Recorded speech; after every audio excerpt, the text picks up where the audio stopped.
Hi అండి, నమస్తే. ఈరోజు క్యాప్సికమ్ టమాటో కర్రీ చేస్తున్నాను.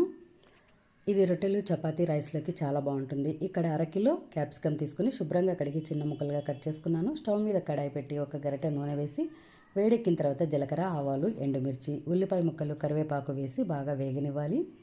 తర్వాత 1 టీ స్పూన్ అల్లం వెల్లుల్లి ముద్ద వేసి పచ్చివాసన పోయే వరకు బాగా వేగనివ్వాలి. ఇప్పుడు పసుపు, ధనియాల పొడి, జీలకర్ర పొడి, గరం మసాలా, ఉప్పు వేసి ఈ మసాలాలన్నింటినీ బాగా వేయించుకోవాలి. దీంట్లో 1 కప్పు టమోటో ప్యూరీ వేసి బాగా ఉడకనిచ్చి ఆయిల్ పైకి తేలిన తర్వాత క్యాప్సికమ్ ముక్కలు వేసుకొని దీంట్లో తగినంత కారం వేసి కలిపి 2 కప్పుల నీళ్ళు వేసుకోవాలి. ఇప్పుడు ప్లేట్ పెట్టి 10 నిమిషాలు బాగా ఉడకనివ్వాలండి. మధ్య మధ్యలో కలుపుతూ ఉండాలి. ఇప్పుడు నీరంతా ఎగిరిపోయి గ్రేవీ చిక్కబడింది.